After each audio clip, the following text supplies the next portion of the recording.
Last ఇంటర్వ్యూలో మనం మాట్లాడుకున్నప్పుడు అందాల పోటీల డిస్కషన్ వచ్చినప్పుడు మీరు ఒక మాట, మన సంస్కృతి కాదు ఇది, మనకి అంటే మన దగ్గర జరగాల్సినవి కాదు ఇవి అని చెప్పేసి అని మాట్లాడారు. ఏమో మీ మాటలు పట్టుకొని వాళ్ళు ఏమైనా ఆలోచించుకున్నారో ఏమో తెలియదు, కానీ బేసిక్గా ఆ అందాల భామలకి ఎవరైతే 170 కంట్రీస్ నుంచి వచ్చారో వాళ్ళందరికీ చీరలు కట్టడం, గుళ్ళకి తీసుకెళ్ళడం, మన సంస్కృతి మన సంప్రదాయాలను చూపించే ప్రయత్నం అయితే చేశారు.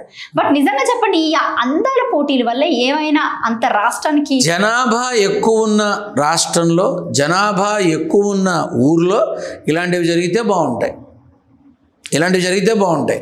ఈ అందాల భావాలందరినీ ఒక్కసారి అదేదో చార్మినార్, లాడ్ బజార్ చూపించారు. పాపం ఆ రోజు అమ్ముకునే చిరు వ్యాపారులు అందరి నోట మట్టే. అలాగే యాదగిరి గుట్టకి తీసుకెళ్లారు, ఇంకో చోటకి తీసుకెళ్లారు. అలాగే వీళ్ళు అలా ఏదో కొంచెం అలా రైట్ తీసుకొని ఆ లూంబిని పార్క్ దాటి సెక్రటరీ కూడా చూపించారు. పేదవాడికి చూసే దిక్కు లేదు ఇక్కడ. పేదవాళ్ళందరికీ, చూడలేని వాళ్ళందరినీ తీసుకెళ్ళి సచివాలయం వారానికి ఒకరోజు సచివాలయ సందర్శనం అని చెప్పి అందరికీ చూపించే ఒక కార్యక్రమం పెడితే సచివాలయం అంటే ఇలా ఉంటుంది అని అందరికీ తెలుస్తుంది. అది లేదు.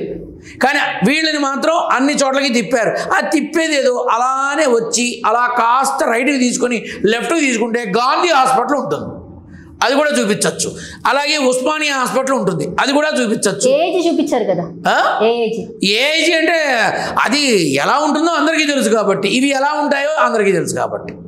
అమ్మ ఒక మాట చెప్పనా, నేను ఇంతకుముందు కూడా చెప్పా, ఈ అందాల భామల కోసం అన్ని దేశాలు 170 దేశాలు అక్కర్లేదురా నాయన.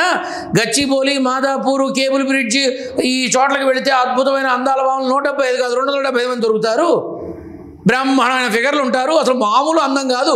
ఒక్కొక్కళ్ళకి కాలి గోడి కూడా సరిపోరు ఈ వచ్చిన గడకర్రలు, చెరుగ్గడలు, కర్ర పుల్లలు అని నేను ఆ రోజే చెప్పా, ఈరోజు చెప్తున్నా. ఏముండి చచ్చిందని? ఏమీ ఉండి చావదు. కర్రకి బట్ట తొడిగినట్టు, హ్యాంగర్కి నైటీ వేసినట్టు ఇలా ఉంటే అందం ఏముంటుందమ్మా? తోలు తెల్లగా ఉందనే. ఫేర్ అండ్ లవ్లీ క్రీమ్ వాడుకున్నా కూడా తెల్లగా ఉండి చేస్తాం. ఇవన్నీ నాకు అనవసరం. ఈ అందాల పోటీలు వచ్చి నాకెందుకు వచ్చిన పెంట. కానీ ఈ అందాల పోటీలు చేసే వాళ్ళందరికీ హైదరాబాదులో అన్నీ చూపించినట్టుగానే మన సునీత విలియమ్స్ని కూడా తీసుకెళ్ళి వాళ్ళ ముందు పెట్టి ఇదమ్మా మా సునీత అని చూపించుంటే బ్రహ్మాండంగా ఉండేది. ఇదమ్మా మా సానియా మీర్జా చూపించుంటే చాలా అందంగా ఉండేది. ఇదమ్మా మా కరణం మల్లీశ్వరి అని చూపించుంటే బాగుండేది. ఇలా చెప్పుకుంటూ పోతే ఎంతోమంది మహిళా శిరోమణులు మన దగ్గర ఉన్నారు. బ్రహ్మాండమైనటువంటి వాళ్ళు ఉన్నారు. సినిమా ఇండస్ట్రీలో ఉన్నారు, పొలిటికల్ ఇండస్ట్రీలో ఉన్నారు, అదేంటి బిజినెస్ ఇండస్ట్రీలో ఉన్నారు. ఏరి మన అపోలో ప్రతాప్ రెడ్డి గారి అమ్మాయి సంగీతారెడ్డి ఇదమ్మా అపోలో హాస్పిటల్కి రథసారథి అని చెప్పి చూపించుంటే బాగుండేది. మన ఇంట్లో ఉన్నటువంటి వజ్ర, మణి, మకుట మాన్యాలని మనం చూసుకోం, బయట నుంచి తీసుకొస్తాం. నారసింహుడు బిడ్డగా ఒక్క మాట చెప్పండి గురుగారు. ఇప్పటి వరకు రాజకీయ పరంగా ఏం జరిగినా సరే, ఏం జరగబోతుంది అని కూడా ముందుగానే విశ్లేషించి మాకు ముందుగానే చెప్పుకుంటూ వచ్చారు. ఇది ఒకదాని తర్వాత ఒకటి ప్రాబ్లమ్స్ ఏదైనా జరగకుండా ఉందా? అన్ని జరుగుతూనే వచ్చాయి. బట్ ఒక్కసారి తెలంగాణ రాష్ట్రం విషయానికి వస్తే రాజకీయ పరంగా పక్కన పెడితే గనక ఇటు ప్రజల పరంగా మొన్న గుల్జర్ దగ్గర ఎంత పెద్ద ఫైర్ యాక్సిడెంట్ జరిగిందో తెలిసింది. దాదాపు 17 మంది, అందులో 8 మంది పిల్లలు చనిపోవడం జరిగింది. ఇలాంటి యాక్సిడెంట్స్ అంటే దాని తర్వాత ఒకటి తర్వాత ఇష్యూస్ అవుతూనే ఉంటాయని చెప్పాను కదమ్మా. అంటే ఇలాంటి మరణ జరుగుతూనే ఉంటాయి. ఇంకేమైనా జరగబోతుంది. రేపు సపోజ్ కేసీఆర్ ని అరెస్ట్ చేశారనుకో, మళ్ళీ ఇంకో 2-3 ఇష్యూలు మొదలవుతాయి. మీకు ఇలాంటివి జరుగుతూనే ఉంటాయి, ఆగవు. 9 నెలల కష్టకాలం జరగాల్సిందే.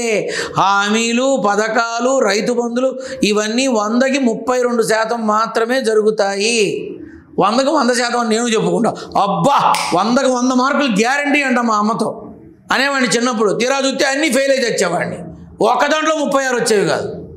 ఏమిరా నువ్వు ఆ రోజు చెప్పా అనుకున్నానమ్మా వస్తాయని, రాలేదమ్మా అని చెప్పేవాడిని. ఎవరైనా అదే చెప్తారుగా, ఎవరైనా అదే చెప్తారు. సి రియాలిటీలో బ్రతుకుతా రియల్గానే బ్రతుకుతా. చూసే వాళ్ళకి తెలియదా? చూసే వాళ్ళకి అర్థం కాదా? చూసేవాళ్ళు వినట్లేదా? అందరికీ అన్నీ తెలుసు. నారసింహుడి బిడ్డ మాత్రం ఒక్కడే ఉంటాడు, ఇది మాత్రం నిజం. కేసీఆర్కి మళ్ళీ యోగం ఎప్పుడో 2027 మార్చి 9 తర్వాత చూస్తాను అనుకున్న తెలంగాణ ముఖ చిత్రం రేపు కేసీఆర్ని అరెస్ట్ చేస్తే ఓ అమ్మ 2 ఏళ్ల ముందే చూశానే అనుకుంటా. అలాంటి పరిస్థితులు నిజంగా రాబోతున్నాయా? ఏ పరిస్థితులు? అరెస్ట్ చేసే పరిస్థితులు ఏమైనా చూద్దాం. అలాంటి కష్టకాలం కేసీఆర్కి నిజంగా రాబోతుందా అని. అమ్మ కేసీఆర్ ప్రభుత్వంలో ఉన్నప్పుడు కూడా అరెస్ట్ అయ్యే ఉన్నాడు. కేసీఆర్ 10 ఏళ్ల పాటు తనని తాను అరెస్ట్ చేసుకుని ఉన్నాడు. వ్యవసాయ క్షేత్రంలో తను అక్కడి నుంచే పరిపాలన అందించాడు. అవసరమైనప్పుడు అందరి ముందుకు వచ్చాడు. ఇప్పుడు అంటాడు బీఆర్ఎస్ పేటీఎం బ్యాచ్ గాడు, ఈ బకోడా గాడు, ఈ లఫంగ్ గాడు, ఎన్ని బ్రహ్మాండమైన పేర్లు పెడతారు. ఒరే కొత్త పేర్లు చెప్పండిరా, పాత పేర్లతో మళ్ళీ ఏం తిడతారు మీ బొందా అని నేనే అడుగుతున్నా. ఎప్పుడు ఒక్కడిగా ఉన్నాడు, ఒంటరిగా ఉన్నాడు, తన మెదడుకి పదును పెట్టాడు, రాష్ట్రాన్ని చక్కగా పరిపాలించాడు. 10 ఏళ్ల తర్వాత ఇప్పుడు జరుగుతున్న విధానాలన్నింటినీ చూస్తూనే ఉన్నాడు.